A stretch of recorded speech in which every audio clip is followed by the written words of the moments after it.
All right, here we are in the sanctuary, and we're going to talk about corporal and some of the setup for our chalice. So beginning with, sometimes this is already in the tabernacle, so we'll leave that off to the side for now. Taking our burse, which holds our corporals, Father Hazook and I kind of like to set it off to the side, remove both of these, and then place these off.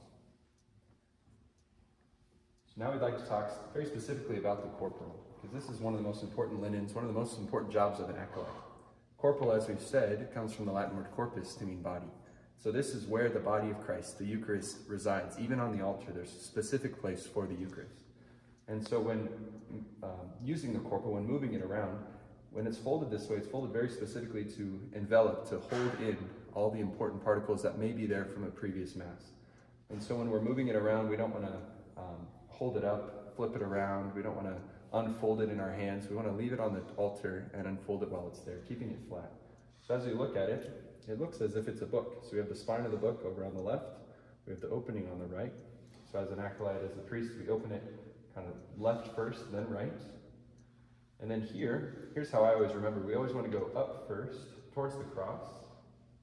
And then this gives us a little bit of room to be able to bring it down towards the edge at the bottom here.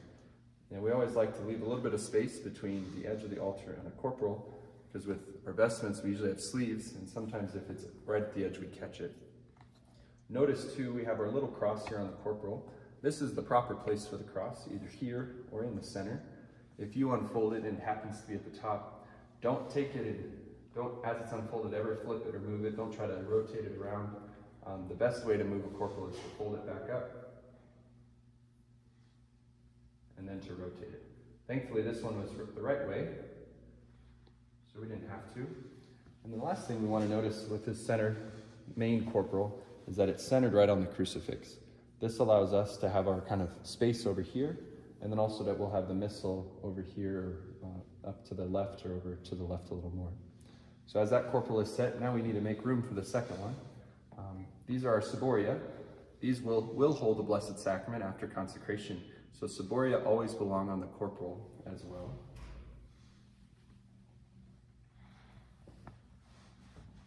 Sometimes on Sunday there's a lot of traffic. There's a lot of vessels, there's a lot of linens. So take your time, be patient, and we'll get it all set correctly. Here with our second corporal, here I am doing it wrong.